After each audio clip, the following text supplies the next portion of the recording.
শহীদ president Zia Rahman ছিলেন আপনারা? গোটা বিশ্বের মানুষ চিনে যখন আরাফার ময়দানে জিয়া টিরি, নিম গাছ না, এখন গাছের নাম হচ্ছে জিয়া টিরি, জিয়া গাছ। আরে আজকে তার স্ত্রী গণতন্ত্রের মা আপস সিং নেত্রী, তিনি আজকে অসুস্থ। আমি কয়েকদিন হলে তার জন্য প্রত্যেকটা মাহফিলে মোনাজাত করতেছি। দেখবেন ইউটিউবে আমার কয়েকটা মোনাজাত বের হয়েছে। তার জন্য আমি চোখের পানি নিয়ে দোয়া করি, আল্লাহ তাকে তুমি পুরোপুরি সুস্থ করে আবার আমাদের কাছে আসার তৌফিক দাও। জোরে কোন আমিন, জোরে বলো আল্লাহুম্মা আমিন। তিনি কত দুঃখী একজন নারী, 33 বয়সে সে বিধবা হয়েছে, 2টা এতিম সন্তানকে লালন পালন করেছে। অথচ হাসিনা এতিমদের মাল আত্মসত্তার অপরাধে মিথ্যাভাবে তাকে জেল দিছে। তোর কথা কত দুঃখী একজন মানুষ, 2টা সন্তানকে লালন পালন করেছে, কত কষ্ট। জিয়া রহমান যাওয়ার পরে তার কিছুই ছিল। তিনি আমাদের দেশের 3 সফল মন্ত্রী। তিনি যখন ক্ষমতায় ছিলেন একটা আলেম বলতে পারবে না খালেদা জিয়া কাউরে কষ্ট দিছে। ধরে কোন কথা ঠিক কিনা?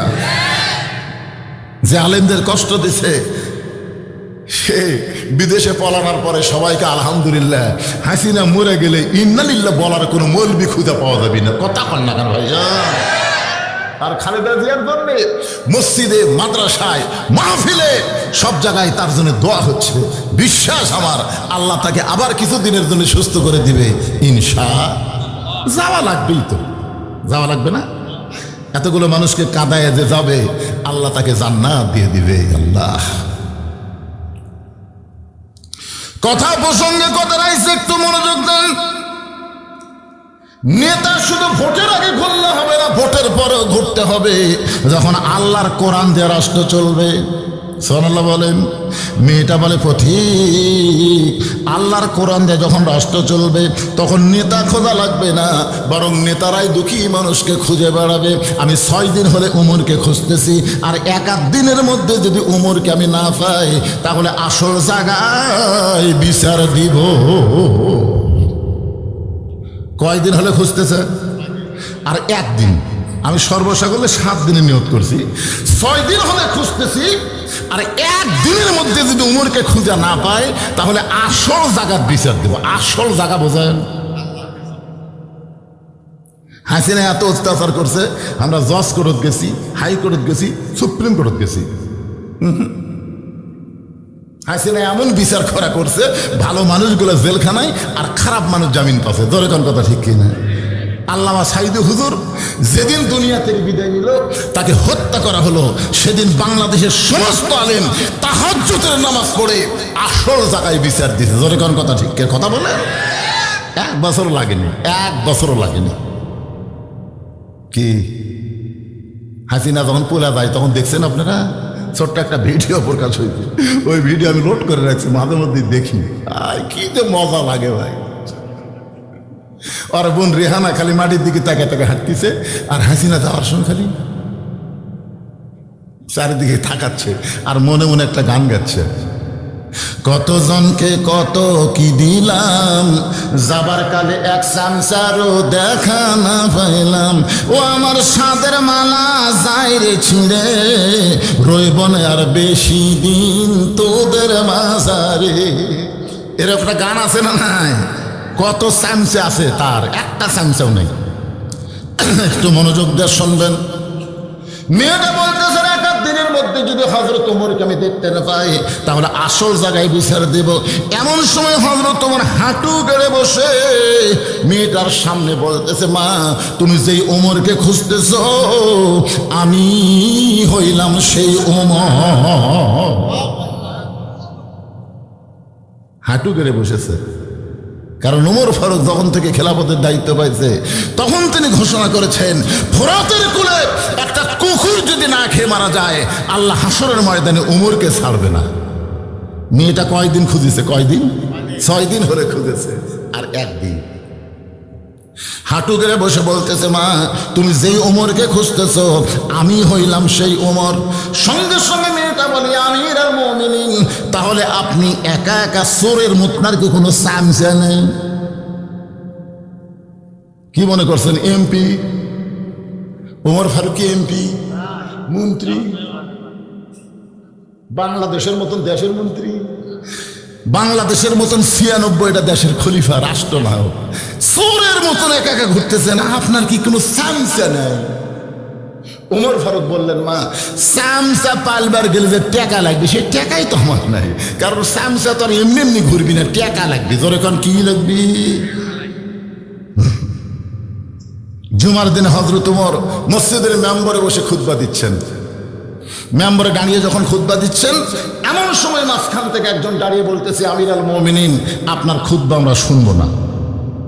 ওমর ফারুক বললেন, আমার খুতবার মধ্যে দোষ কি? বলে, দোষ খুতবার মধ্যে না, দোষ হলো আপনার। ওমর ফারুক সুমকে বললেন, ভাই আমার কি দোষ? বলে, আমাদেরকে খাটো পাঞ্জাবি দিয়ে আপনি লম্বা জুব্বা করে খুতবা দিবেন? এই লম্বা জুব্বা কোথায় পাইলেন? যতক্ষণ না বলবেন ততক্ষণ আপনার খুতবা আমরা শুনবো না। হযরত ওমরের চোখ দিয়ে দর দর করে পানি পড়তেছে। এমন সময় আব্দুল্লাহ ইবনে ওমর, ওমর ফারুকের ছেলে, বাবার পাশে দাঁড়ায় বলতেছে, রে নবীর সাহাবীরা, তোমরা খাটো পাঞ্জাবি হলেও তো নতুন পোশাক পরে নামাজ পড়তে আইছো, কিন্তু আমার পরনে দেখো নতুন কোনো কাপড় নেই। ওসমান গনি বলতেছে, আব্দুল্লাহ, আজকে জুমার দিনে সবাই নতুন কাপড় পরলো, অথচ তুমি পুরাতন কাপড় কেন পরেছ? আব্দুল্লাহ বলতেছে, আমি যদি আজকে নতুন কাপড় পরতাম তাহলে আমার বাবার জুব্বা লম্বা হতো না। সুবহানাল্লাহ কবেন না? তোমরা সবাই যখন ঘুমাও, আমার বাবা যেদিন থেকে মদিনার খেলাফতের দায়িত্ব পাইছে সেদিন থেকে আমার বাবার চোখে ঘুম নেই। সবাই ঘুমায়, ওমর ফারুক ঘুমায় না। ওমর ফারুক কি করে না? ঘুমায় না। মানুষকে কেমন আছে নিজের চোখে দেখে, নিজের চোখে দেখে। মহাস্থান, বগুড়া 7 মাথা থেকে মহাস্থান কয় কিলো হয়? একজন বলেছে স্যার, শহীদ জিয়াকে একজন বলেছে, স্যার মহাস্থানে আল্লাহর ওলি সুলতান বলখি ঘুমায় আছে। আমি তো ছোট থেকে জানি, চলো ভাই কি করে, চলো ভাই, মানে এক হয়ে মাল করে হাঁটে হাঁটতেছে। বগুড়া 7 মাথা থেকে মহাস্থান যাচ্ছে হাঁটে হাঁটে। যাওয়ার সময় রাস্তায় কৃষক বুকের সঙ্গে চাপা ধরে। গোকুলের ওখানে মসজিদে আজান দিয়েছে, আসরের নামাজের আজান। পায়ে জুতা খুলল, মসজিদের সামনে কাতারে সামিল হয়ে গেল। চামচারা কয়, কে রে ওযু? আরে পাগলা, উনি সর্ব অবস্থায় ওযু অবস্থায় থাকতেন। যেরকম সুবহানাল্লাহ। সাধারণ মানুষ পর্যন্ত তার বুকের মধ্যে জায়গা পাইছে। আমার এলাকায় খাল কাটবার গেছিল, যেরকম কি কাটবার? খাল কাটবার দেয়। ওরে বাবারে, কাদওয়ালা মাটি মাথা প্লিয়ে, যাকে বলা হয় রাখাল রাজা। যেরকম সুবহানাল্লাহ। এইগুলো চরিত্র পাইছে হযরত উমরের কাছ থেকে। যদি বডিগার্ড নিয়ে চলাফেরা করতো তাহলে চিটাগাঙ্গে তাকে এইভাবে হত্যা করতে পারতো না। ওমা ইয়াতাওয়াক্কাল আলাল্লাহি ফাহুয়া হাসবুহু, একমাত্র ভরসা করেছেন আল্লাহর উপর। জোরে কোন সুবহানাল্লাহ। একটু মনোযোগ দিয়ে শুনবেন। ওমর ফারুক রাতের অন্ধকারে ঘুরতেছে, কে কেমন কোথায় কিভাবে আছে। হঠাৎ ওমর ফারুক দেখতে পায় একটা তাঁবুর ভিতরে, মরুভূমিতে একটা তাঁবুর ভিতরে ছোট্ট 2টা বাচ্চা মা মা বলে কাঁদতেছে। আর মা বলতেছে, বাবা গোশত সিদ্ধ হলেই তোমাদের খাবার দেব, গোশত সিদ্ধ হলেই তোমাদের খাবার দেব। ওমর ফারুক চিন্তায় পড়ে গেল, এত গভীর রাত হয়ে গেছে, এখন পর্যন্ত গোশত সিদ্ধ হয় না। দুম্বার গোস্ত হলে বড়জোর 8 ঘন্টা লাগবে, উটের গোস্ত হলে বড়জোর 1 ঘন্টা লাগবে। এত গভীর রাত হয়ে যায়, এখন পর্যন্ত গোশত সিদ্ধ হয় না। এই মায়ের অন্তর কি দয়া নাই? সন্তান ক্ষুধার জ্বালায় কান্দে, আর মায়ের গোশত সিদ্ধ হয় না। ওমর ফারুক দূর থেকে দেখতে না পেয়ে এবার নিকটে গেলেন। মা, তোমার অন্তরে কি কোনো দয়া নাই? তোমার 2টা বাচ্চা ক্ষুধার জ্বালায় কান্দে, এখন পর্যন্ত তোমার গোশত সিদ্ধ হয় না। মেয়েটা বলে, পথিক রে, এই মুহূর্তে আমি যেই বিপদের মধ্যে আছি আমার আল্লাহ পর্যন্ত দেখবার পায় না। ওমর ফারুক বলে, মা আল্লাহর উপরে রাগ করছো কেন? তোমার কি বিপদ? বলে, আমার বাড়ি হলো ইয়ামিন দেশে। আমি শুনতে পাইলাম মদিনার খলিফা ওমর অত্যন্ত ভালো মানুষ, কিন্তু গতকাল বিকেলবেলা উমরের দরবারে আমার এতিম দুইটাকে নিয়ে যাব, এত মানুষের ভিড়, আমি মহিলা হওয়ার কারণে যাবার পারিনি। নিয়ত করেছিলাম আগামীকাল সকালবেলা যাব। এই মনে করে রাতের বেলা তাবু টাঙ্গাইয়া আমার দুইটা বাচ্চাকে বুকের মধ্যে নেমে ঘুমাবার চাই, কিন্তু বাচ্চা দুইটার এত খিদা লাগছে, বারবার ক্ষুধার জ্বালায় যখন কাঁদতেছে, তখন আমি শুধু সান্ত্বনা দেওয়ার জন্যে পাতিলের মধ্যে পানি আর পাথর দিয়ে নিচে আগুন জ্বালায় বলতেছি, বা গোস্ত সিদ্ধ হলেই তোমাদের খাবার দেব। আমি মনে করেছিলাম আমার সান্ত্বনার বাণী শুনতে শুনতে এক সময় আমার বাচ্চা দুইটা ঘুমায় যাবে, কিন্তু এদের পেটে এত খিদা, এরা ঘুম পাড়তে পারে না। আমার মনে হয় সকাল পর্যন্ত আমার সন্তান দুইটার বাঁচবে না। সঙ্গে সঙ্গে ওমর ফারুক বললেন, মা, ওই পাথর সিদ্ধ করা বাদ দিয়ে তুমি তোমার এতিমকে সান্ত্বনা দাও।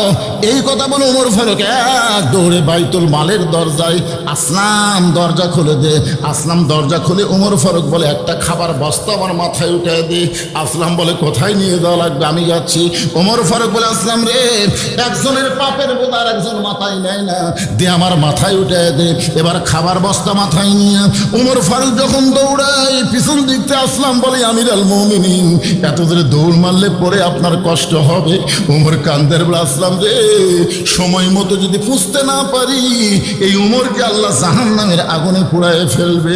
কানতে কানতে হযরত ওমর তাবুর কাছে এসে বললেন, মা, তোমার সন্তান দুইটাকে এখনো জীবিত আছে? মা, মেয়েটা বলতেছে এখনো পর্যন্ত জীবিত আছে। তাহলে এখন রুটি আর হালুয়া তৈরি করো। এবার মেয়েটা রুটি হালুয়া তৈরি করে ওমর ফারুকের হাতে যখন দেয়, অর্ধজাহানের খলিফা আত্তাকুল্লাহ, শুধুমাত্র আল্লাহর ভয়ে এই দুইটা বাচ্চাকে দুই হাঁটুর উপরে নিয়ে রুটি ছিঁড়ে হালুয়া মুখের মধ্যে যখন দেয়, দুইটা বাচ্চা ওমর ফারুকের দিকে তাকায় দেখে ওমর ফারুকের চোখ দিয়ে দর দর করে পানি পড়তেছে। বাচ্চা দুইটা চোখের পানি মুছে দিয়ে বলে, কে গো তুমি? বাবার দরদ দিয়ে আমাদেরকে রুটি হালুয়া খাওয়াও, আবার এমন করে তুমি কেন কাঁদতেছো?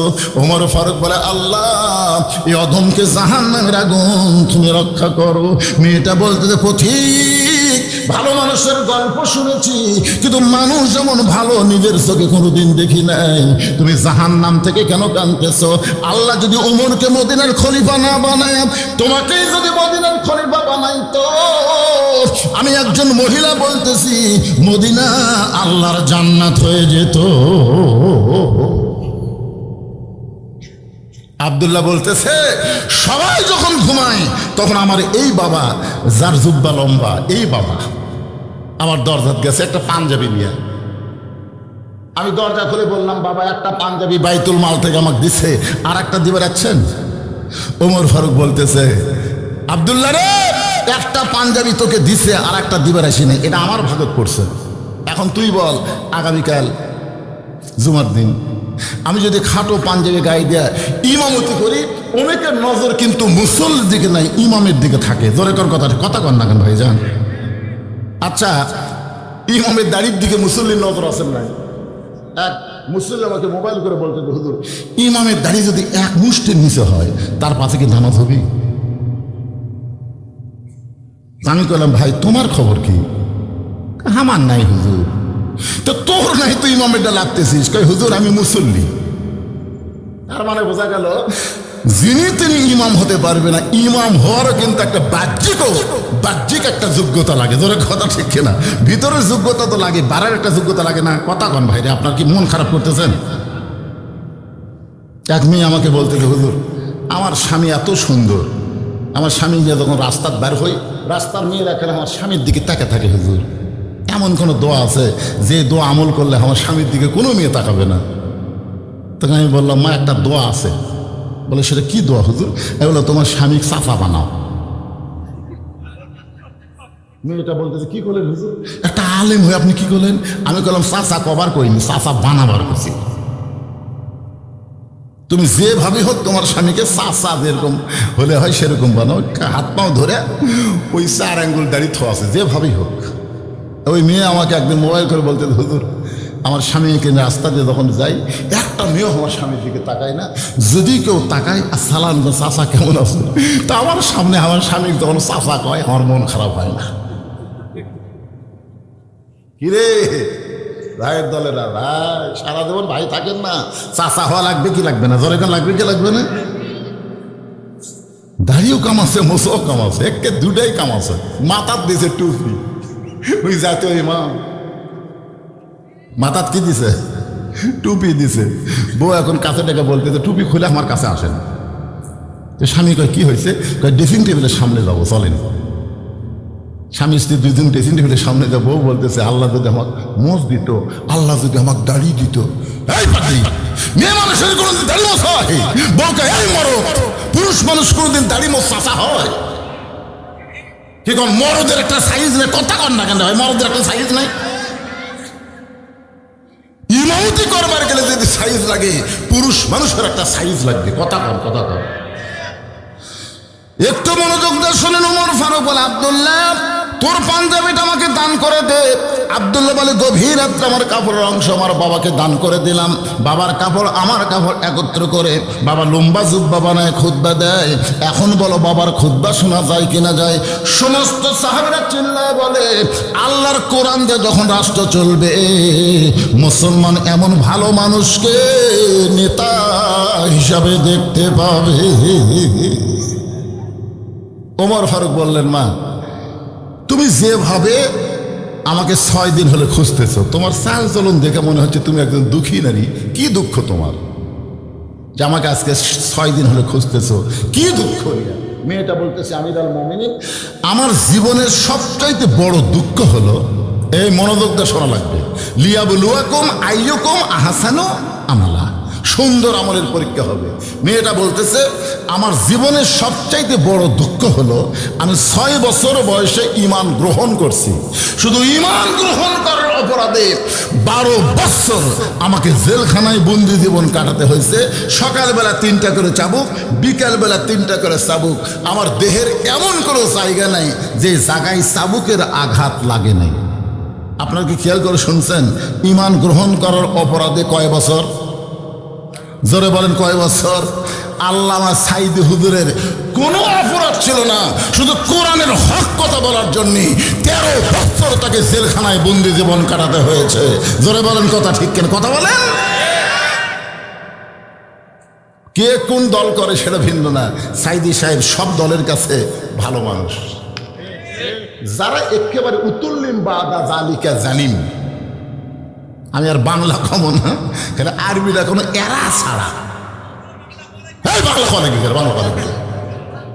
সব জায়গায় বাংলা কলে। না না, ভয়ের কথা বলতেছি না ভাই রে।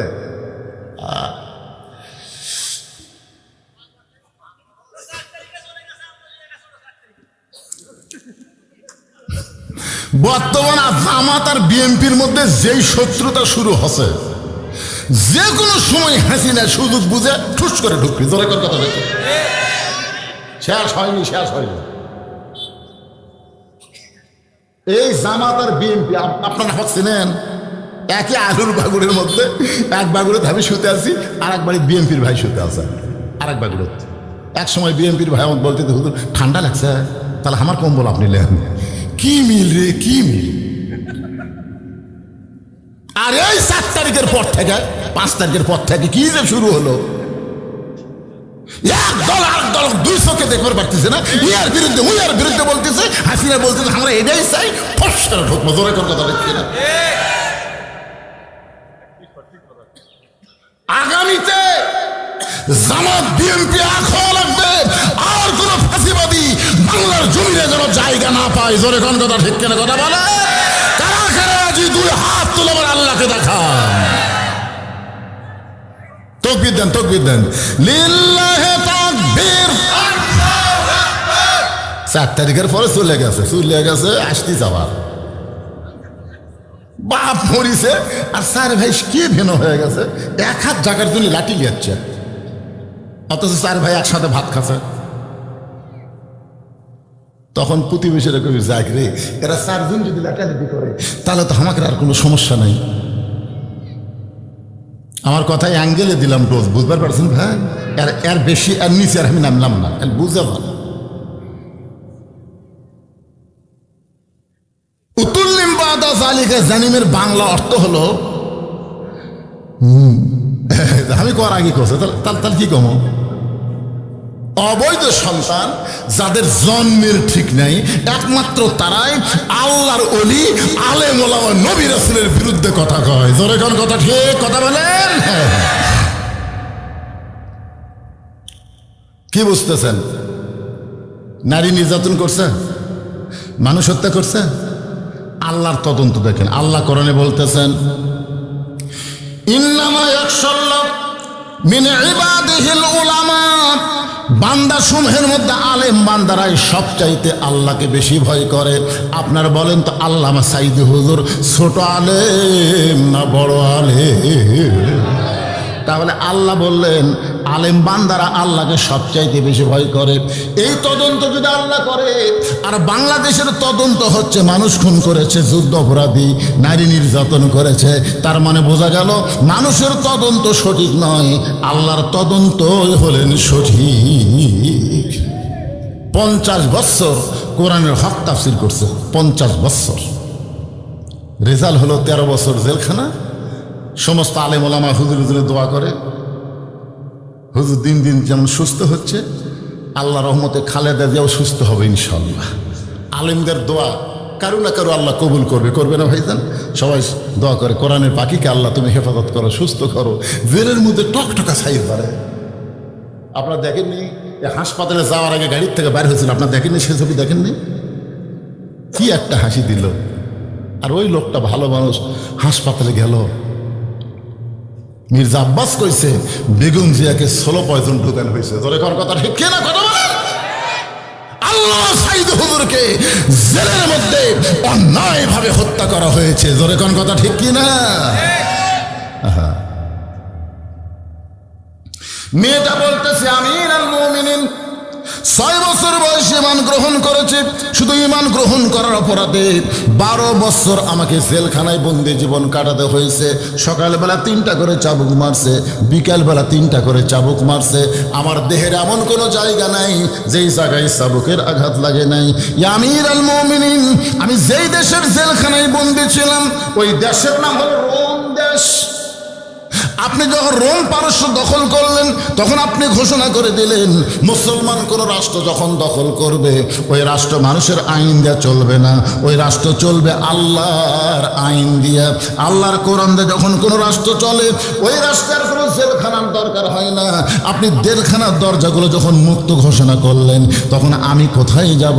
আমার দাদা খ্রিস্টান, আমার বাবা খ্রিস্টান, রোম দেশের সবাই খ্রিস্টান, খ্রিস্টানদের মধ্যে আমি একজন মুসলমান নারী, কোথায় যাব? আজকে 6 দিন হলো 2 পাহাড়ের মাঝখানে খুঁজতেছি। যদি আপনার দেখা পায়, আপনার কাছে দুঃখিনী মেয়ে একটু আশ্রয় চায়। ওমর ফারুক বললেন, মা আমি তোমাকে আশ্রয় দিবার পারবো না, তবে ইসলাম তোমাকে অধিকার দিয়েছে। জোরে কোন সুবহানাল্লাহ। আপনার বলেন তো ইসলামে নারীদের অধিকার আছে না নাই? 2-1 বলতেছে হুজুরেরা যেভাবে বলতে, বাবা যদি আল্লাহর কোরআন সংসদে যায় তোর কিন্তু দরজা বন্ধ করে থুবি রে, এমন ভয় দেখাচ্ছে। মেয়ে আমার মোবাইল করে বলতে, হুজুর আপনার তো ভালো লাগে হুজুর, কিন্তু আপনি যে ওয়াজ করেন সে ওয়াজ অনুযায়ী যদি রাষ্ট্র হয় তাহলে আমাকে খবর কি? আরে পাগলি, আল্লাহর কোরআনে নারীদের অধিকার আছে না নাই? জোরে কোন আছে না নাই? ওমর ফারুক বললেন, মা আমার কাছে আশ্রয় চাই তোমার কোনো লাভ হবে না, বরং ইসলাম তোমাকে অধিকার দিয়েছে। সঙ্গে সঙ্গে হেজাবের ভিতর থেকে মেয়েটা বলে, আমিরুল মুমিনিন ইসলাম আমাকে কি অধিকার দিল? ওমর ফারুক বলতেছেন বহু অধিকার ইসলাম দিয়েছে। আপনারা বলেন তো নারীর অধিকার ইসলামে কম না বেশি? কেবারে একসাথে 2 মুরব্বি উঠলেন কে বাবা?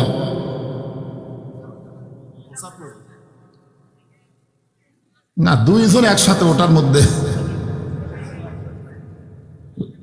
না না না, করুক, পেশাব করবে তো। শোনেন শোনেন, রাত 9টার সময় যখন বিছনাত শোবার দান, আপনি কি ঘুমের মধ্যে পেশাব করেন না ঘুমের আগে করেন? ঘুমের আগে কেন করেন? যে ঘুমের একটা দাম আছে, এই পেশাবের কারণে আমার ঘুমের ক্ষতি হোক এটা আমি চাই না, পেশাব করিয়া তারপরে ঘুমাবার যাই। আপনার বলেন তো আল্লাহর কোরআনের দাম আছে না নাই? তো বৌলুশিত ওটার আগেই পেশাব করবেন, বৌলুশিত ওটার আগেই, ওটার পরে পেশাব করবে জানকে। আপনারা বলেন আমি কি আমার বাপ দাদার কথা বলতেছি না আছে না নাই? জোরে করে আছে না নাই? একটু গুরুত্ব দিয়ে কথাগুলো শুনবেন ভাইজান। ওমর ফারুক বললেন, মা, ইসলামী মায়ের অধিকার আছে, ইসলামী মেয়ের অধিকার আছে, ইসলামী বিবির অধিকার আছে, সব জায়গায় নারীদের অধিকার ইসলামে আছে না নাই? আপনাদের কাছে কোনো অধিকার নাই। এক বউ আমাকে প্রশ্ন করলো, হুজুর ইসলামী বইয়ের কি অধিকার? আল্লাহ বললেন, হুন্না লিবাসুল্লাকুম ওয়া আনতুম লিবাসুল্লাহুন্না।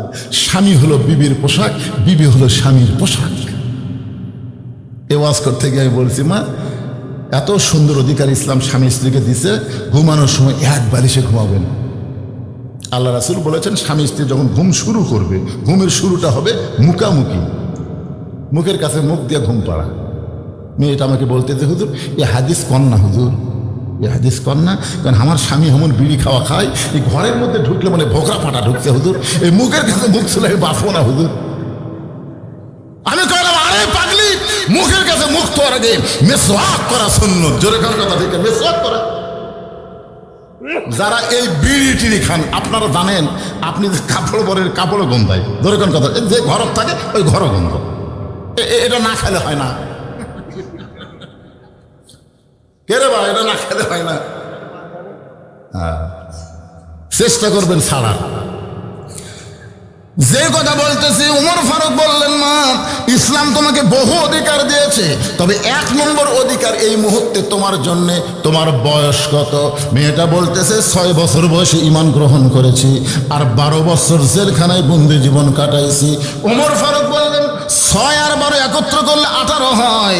18 বছর একজন যৌবন নারীর জন্য ইসলামের 1 নম্বর অধিকার হলো ভালো একটা ছেলের সঙ্গে বিয়া বসা। কি ছেলে? কথা কয় না, ভালো সুন্দর ছেলে না, সুন্দর না। যদি সুন্দর কত, আমার মতন কালো বউ পাওয়া কঠিন হতো। কিন্তু এইখানে হিকমতের সাথে বলেছে, ভালো একটা ছেলের সঙ্গে বিয়া বসার অধিকার। ভালো ছেলে মানে চেহারা সুন্দর না, ভালো ছেলে যার চরিত্র ভালো, যার স্বভাব ভালো, যে ডিমান্ড নেয় না, মহরার লগত দেয়। জোরে কোন কথা, ঠিক কথা কন না কেন ভাই? মেয়ের বাবার ছেলের বাপ 2 জন লেগে গেছে, বিয়ার দিন আমাকে দাওয়াত দিছে। খালি মেয়ের বাপ বলতেছে, ভাই খুবই চেষ্টা করলাম ভাই, সবই পারছি, খালি 5,000 টাকা বাকি ভাই, মানে 50,000 দিবাস আছে, 45,000 দিছে, 5,000 টাকা দিবার পারতেছে না। ছেলের বাপ বলতেছে, ওয়াদা খেলাপ করা মুনাফিকি ভাই। দেখছেন?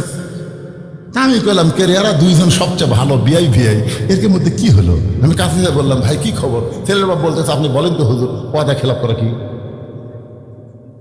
তাই মুনাফিকের কয়েকটা চিহ্ন, তার মধ্যে একটা হলো ওয়াদা খেলাপ করা। মেয়ের বাপ বলতে, হুজুর আমি আজকে 50,000 দিবার চাচ্ছিলাম, কিন্তু বহু কষ্ট করে 45 যোগ আছে হুজুর, খালি 5,000 পারিনি। কে রে, ডিমান্ড?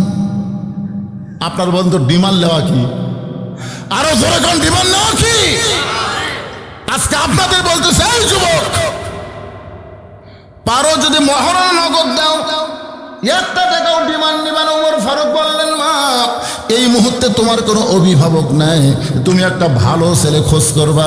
আমি ওমর তোমার অভিভাবক হইয়া একটা ভালো ছেলের খবর দিচ্ছি, দেখো তো ছেলেটা তোমার পছন্দ হয় কিনা। মেয়েটা বলতেছে, আমিরুল মুমিনিন, তাহলে আপনি বলেন তো ভালো ছেলের খবর কি? ওমর ফারুক বললেন, ছেলেটার বয়স হলো মাত্র 22 বছর। ছেলেটার বয়স হলো কয় বছর? লম্বায় হলো 6 ফুট 2 ইঞ্চি, গায়ের রং ফর্সা। ছেলেটার যোগ্যতা হলো 30 পারা কোরআনের হাফেজ, 6 লক্ষ হাদিসের হাফেজ। ছেলেটার নাম হলো আব্দুল্লাহ, তার বাবার নাম হলো আমি অধম ওমর। মা, আমার আব্দুল্লাহর সঙ্গে তোমাকে বিয়েটা দিয়ে তোমাকে আমার বাড়ির বৌমা বানায়া আমার বাড়িতে তোমাকে অধিকার দিবার চাই। লিল্লাহে তাকবীর। আমার বৌমা বানায়া, আমার বৌমা বানায়া আমার বাড়িতেই তোমাকে অধিকার দিবার চাই। আমি এই কথাটা কয়েকবার ওয়াজে কইছি, বৌমা বহুমা। সবাই বলে বেটার বউ কে হয়? আরো জোরে কর না কেন, জোরসে বলুন। কিন্তু আমার পাশে এক সভাপতি আছে, 3 বার আমি বললাম বেটার বউ কে হয়, সবাই কয় বৌমা, ওই কথা কয় না। তাই সভাপতি বললাম, কে রে ভাই, আপনার ছেলে নেই? তো তাই হুজুর দুটা ছেলে আছে, বিয়ে করাছি, তো তাহলে আপনি বৌমা পান না কেন? তখন বলে হুজুর আমার ভাগ্য এত খারাপ, আমি বৌমা পাইনি হুজুর, দুটাই হলো বউ দজ্জাল। দুটা বউ হলো বউ দজ্জাল। বিয়ের আগে আমার ছেলে এত ভালো ছিল হুজুর, কিন্তু বিয়ে করার পর থেকে বউ যে কি বুদ্ধি দেওয়া দিছে, ছেলে আর আমার এই গ্রামের নাম কি দড়ি সোনাকানিয়া, তার থাকি না। ছেলে এখন বগুড়া বাসা করছে, এখন বাসা করে সেই বাসার মধ্যে বউলে থাকে। মাঝে মধ্যে বাপ মা দেখবার আসে, কিন্তু বেশি সময় দেয় না। কি কারণে এরকম ছেলে আছে না নাই? এখন ছেলে বগুড়া শহরে একটা বাসা করছে। একদিন বাবা খুবই অসুস্থ, অসুস্থ হওয়ার কারণে বউরে গেছে ডাক্তার দেখানোর জন্য। পপুলার একটা বড় ডাক্তার দেখাতে দেখাতে সিরিয়ালে রাত 9টা, এত রুগী যে সিরিয়ালে রাত 9টা বাজে গেছে। এখন বাবা চিন্তা করতেছে এত রাত্রে দড়ি সোনাকানিয়া কেমনে যাই, দড়ি সোনাকানি কেমনে যাই, এখন 9টার সময় কেমনে যাই। মন বলতেছে কে তোর বেটার বাসা নাই, এই তোর বেটার বাসা নাই, বেটার বাসার যা, বাড়ির যাওয়া লাগবে কেন, দড়ি সোনাকানিয়া কত দূর। তখন ওই মনের তাগিদে বেটার বাসাত গেছে। আব্দুল্লাহ, বেটার নাম হলো আব্দুল্লাহ। আব্দুল্লাহ রে, আব্দুল্লাহ কাই কে রে? আমাকে সবাই সাহেব করে ডাকে, স্যার করে ডাকে, আর রাত 9টার সময় নাম ধরে ডাকে। এই মরদ কে রে? আপনার বলেন তো এই মরদ কে? যত বড়ই হুজুর হই, আমার বাবা কোনোদিন আমাকে হুজুর কয়নি, সবসময় বলছে এই বুঝলো, খবর কি রে? লোকজন বসে আমার দাওয়াত দিয়ে বেড়াচ্ছে। ইতিমধ্যে আমার বাপ বলতেছে বাবা বুঝলু তোর খবর কি রে? তা আমি কইলাম বাবা আমার নামটা পুরোপুরিও করলাম। লোকজন বসে আছে, আমার বাপ কয় তোকে আবার হুজুর কোয়া লাগবি নাকি রে? 18 সাল আমার বাপ মারা গেছে, বাবার কবরে বসে দাঁড়ায় বলি বাবা গোটা বাংলাদেশ রস করি, কিন্তু আপনি বজলু বলে যে মধুর ডাক দিতেন, ওই ডাক আর শোনা যায় না। বাবার মতন আপন বন্ধু নাই রে দুনিয়ায়, নিজে না খাইয়া বাবা, নিজে না খাইয়া বাবা সন্তানকে খাওয়ায়। বাবার মতন আপন বন্ধু নাই রে দুনিয়ায়। আব্দুল্লাহ আব্দুল্লাহ বলে ডাকতেছে। আব্দুল্লাহ চিন্তায় পড়ে গেছে, 9টার সময় ডাকতেছে, এটা তোমার বাপ রে। গেট খুলে বলতেছে আব্বা কি খবর? বলে একটা ডাক্তার বাবা, দেখতে দেখতে 9টা বাজাছে রে, এত রাত্রে দড়ি শোনা গেলে কেমনে যাই, এই জন্য তোর বাসা যাচ্ছি, ঢুকপাত দিবি? আব্দুল্লাহ দৌড়ে যায়, হাত ধরে বলতেছে বাবা আপনি আমার উপরে এত রাগ করছেন কেন? আপনি আমার বাসাতে আসবারই চান না, আজকে আসে আমার খুব বলতেছেন ঢুকপাত দিবি, আপনি কি কন? বাপ কয় তুই তো ভালোই রে বেটা, কিন্তু মালডা। মনে মনে চিন্তা করতেছে তুই তো ভালোই, তুই তো আমার ছেলে ভালোই। আব্দুল্লাহ ধরে এনে রেস্টুরে আস্তে আস্তে বইয়ের কাছে যাদেরকে বউ কম্বল গাদ্দা শুতে আছে, বইয়ের কাছে আব্দুল্লাহ মাথা নিচু করে বলতেছে ময়না পাখি, সোনা ময়না, ও ময়না টিয়া। কি আব্দুল্লাহ চোখ করে বলতেছে এত জোরে কথা বলো, আমার বাবা আছে আমি জানি না। আব্দুল্লাহ আব্দুল্লাহ বলে তোমার বাপ দেখলো না? দেখো বাবা কোনোদিন আসে না, আজকে হঠাৎ আছে, বাবার সামনে একটু খাবার দাও। বউ বলতেছে আমার মাজা বেদনা করে, পিঠ শিরশির করে, আমি খাবার দিবার পারবো না, পারলে তুমি দাও। বাপ কয় কে রে আব্দুল্লাহ তুই কি মনে করিস হোটেলে দরজা বন্ধ হচ্ছে? আকবরের হোটেলে 11টা বন্ধ খোলা রে, আমি ভাত খাই যাচ্ছি রে পাগলা, খালি থাকার জায়গা নেই দেখে তোর বাড়ি যাচ্ছি। আব্দুল্লাহ বলে বাবা তাহলে কি খাওয়া লাগবে না?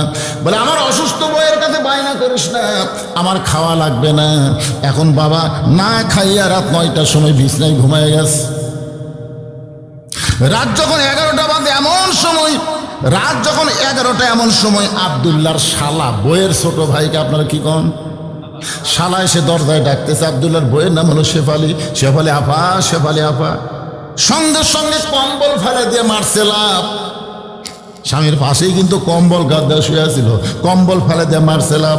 আব্দুল্লাহ তাকায় দেখে কম্বল আছে, বউ নেই। বউ এক দৌড়ে দরজা খুলে বলে ভাইজান এই গভীর রাত্রে 11টার সময় করতে আসলি? ভাই বলতেছে আপা ক্রাম বোর্ড খেলতে খেলতে এত রাত হয়ে গেছে, আমার ঘড়ি দেখার কথা মনেই নেই, একটু ঘরে ঘুমাবার চাই। বোন বলতেন তুই পাগলা হয়েছিস নাকি? আমার কলেজার টুকরা ছোট ভাই, তুই না খাইয়া ঘুমাইলে আমার চোখত কোনো ঘুম নেই। এখন ভাইয়ের সামনে মাছ গরম, ভাত গরম, তরকারি গরম, সব গরম করে সামনে দিয়া ওই ডাইনিং টেবিলে চেয়ারে বসে বলতে খা ভাই খা ভাই। আব্দুল্লাহ ঘর থেকে চিন্তা করে 9টার সময় আমার বাবা আসলো, তোর মাজা বেদনা তুই শিরশির করে, আর 11টার সময় তোর ভাই আইছে, খা ভাই খা ভাই, খবর কি? বার হয়ে দেখে 5 তরকারি গরম ভাত, শালার মাথায় বইয়ের হাত। কয় তরকারি? 5 তরকারি গরম ভাত, শালার মাথায় বইয়ের হাত। আব্দুল্লাহ ধীরে ধীরে বাবার ঘরের কাছে জানলাতে তাকায় দেখে জিরো বাল্বের আলোতে, ঘরের মধ্যে জিরো বাল্ব জ্বলতেছে, ওই বাল্বের আলোতে বাবার শুকনা মুখটা দেখতে পায়। এমন সময় আল্লাহর কোরআন বলতেছে, ওয়াকাদা রব্বুকা আল্লাহ তা'বুদু ইল্লা ইয়্যাহু ওয়া বিল ওয়ালিদাইনি ইহসানা। আল্লাহু আকবার। আব্দুল্লাহ রে, যে নিজে না খাইয়া তোর লেখাপড়া করাইছে, মাটির বিছনায় থেকে নিজে তোর খাট বানাই দিছে, আজকে তোর সেই বাবা না খাইয়া ঘুম পাড়তেছে, আর তোর শালার সামনে 5 তরকারি গরম ভাত। লিয়াবলুয়াকুম আইয়ুকুম আহসানু আমালা। আল্লাহ তোর সুন্দর আমলের পরীক্ষা করবে। এই মুহূর্তে তোর সুন্দর আমল কি? এই মুহূর্তে তোর আমল কি? বাবা না খেয়ে ঘুম পাড়তেছে আর শালার সামনে 5 তরকারি গরম ভাত, তোর কি করার কিছুই নাই? জোরে কোন করার কিছু আছে না নাই? আব্দুল্লাহ চিন্তা করে, করবার তো বহু মন চায়, কিন্তু বর্তমানে নারী নির্যাতনের কেস হবে, মরদ নির্যাতনের কোনো কেস নাই। জোরে কোন কথা ঠিক না? বর্তমান যেই পরিবেশ চলতেছে, এই পরিবেশে নারী নির্যাতনের কেস আছে না নাই? আবার কয় মাথা থাকান কেন, আছে না নাই? কিন্তু মরদ নির্যাতনের, মরদ এক মরদ যদি থানাত কয়, স্যার আমার বউ হাত মারতে মারতে পাড়ে ফেলে দিয়েছে, তখন থানার ওসি আসবে আর বলে, তুই কি হিজড়া নাকি রে? তুই বউয়ের সাথে পারিস না, বউ পাড়িয়ে ফেলে দিছে, তাও কেস নিবি না। আর বউ যদি যায় খেলে কয়, স্যার আমার স্বামী হোক খুন করবার চাষে, স্যার আমার স্বামী হোক খুন করবার চাষে, কেস হয়ে দিবি। খুন করবার চাষকে আর পাড়িয়ে ফেলে দিছে, তাও কেস হবি না। বর্তমানে নারী নির্যাতনের কেস আছে, মরদ নির্যাতনের কোনো কেস নেই। কথা কর না কেন ভাইজান?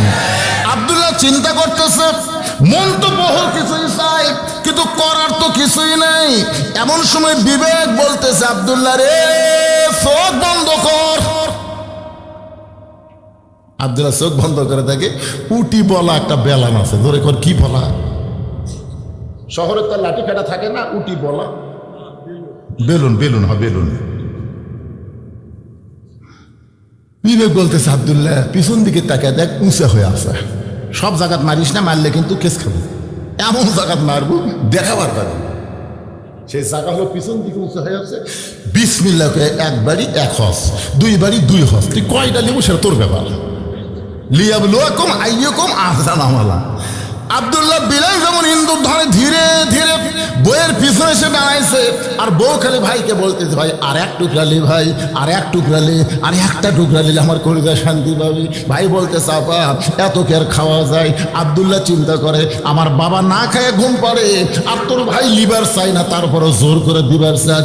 বিসমিল্লাহ পিছন থেকে মারছে বাড়ি। এত জোরে বাড়ি মারছে, শব্দ হবে কিন্তু লাগবে কম।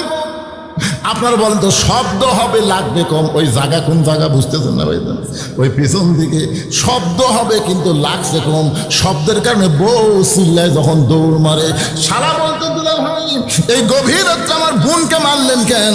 আব্দুল্লাহ বলতে, তোর বোন আমার কে হয়?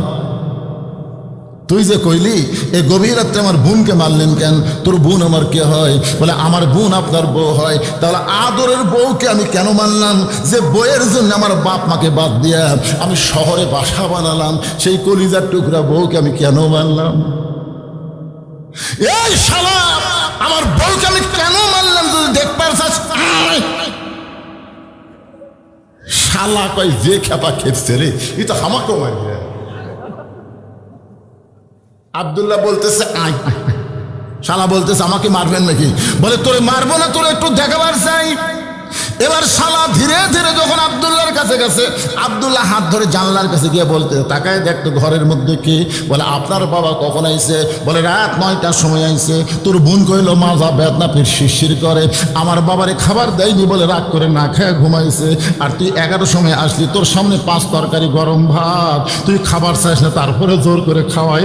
এখন বল রে শালা, বল আমার আমল কি? শালা বলতেছে আর একটা মারেন দিলে ভাই, আর একটা মারেন। ই মানুষের জাত না, ই বাপের আত্মীয় পছন্দ করে, কিন্তু শ্বশুর আত্মীয় 2 চোখে দেখবার পারে না। ঘরে ঘরে এরকম বউ দজ্জাল আছে না? না।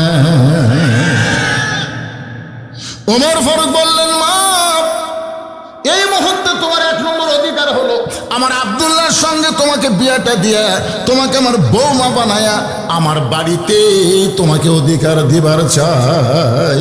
লিল্লাহে তাকবীর।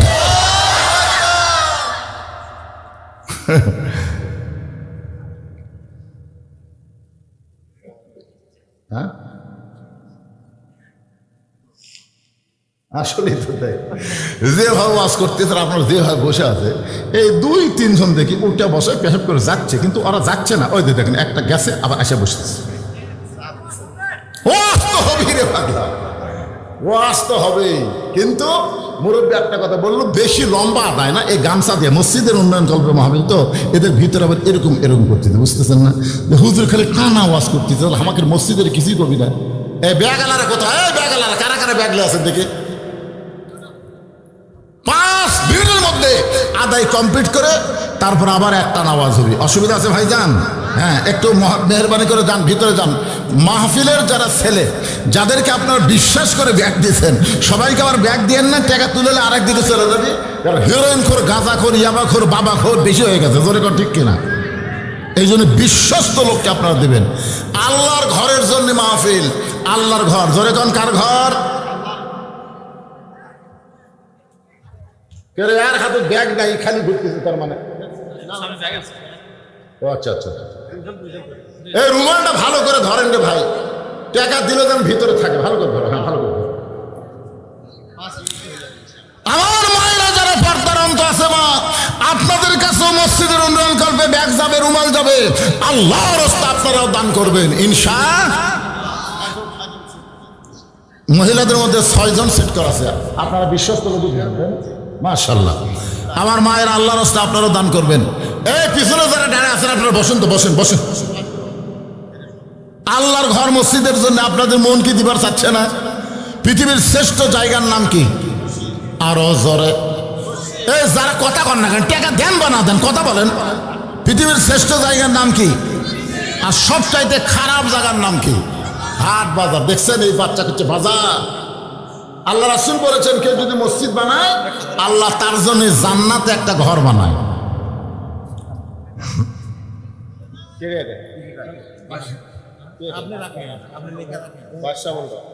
না, লেখা রাখা লাগবে, লগত গুলো আবার লেখা লাগবে কেন? তাহলে নাম করলে হবে। কে দিয়েছে? বাদশা মন্ডল, এই গ্রামের জামাই। মাশাআল্লাহ, ও বাদশা মন্ডলের জামাই 2000 টাকা নগদে দান করছে। আল্লাহ তার দানকে কবুল করুক, জোরে কর আমিন। আজকের মাহফিলের সম্মানিত প্রধান অতিথি কি দিছে আপনাকে? ও এটাই? আচ্ছা বাবা, কো আল্লাহর ঘরের জন্য মসজিদের সিঁড়ি বানার লাগবে, ছাদের উপরে ইফতার করবে, নিয়ত ভালো। রমজান মাসে ছাদের উপর ইফতার করবে। 40,000 একটু বেচাই গেল না? না না না, 40। মাঝখানে উঠা বসা করে আশ্চর্য ধরনের কথা। এই যারা এখন মাহফিল থেকে উঠবে, ওঠা বসা করবে, এরা মসজিদ ভাঙ্গার পাপ হবে, মসজিদ ভাঙ্গার পাপ। আমি করবার চাচ্ছি, ওঠেন কে? মাঝখানে ফাঁকা হয়ে গেল। আল্লাহর ঘর মসজিদে দিবার মন চাচ্ছে না। আজকের মাহফিলের প্রধান অতিথি 40,000 দিবার চাইছে, আমি আর মাত্র 10,000 টাকা আপত্তি করছি।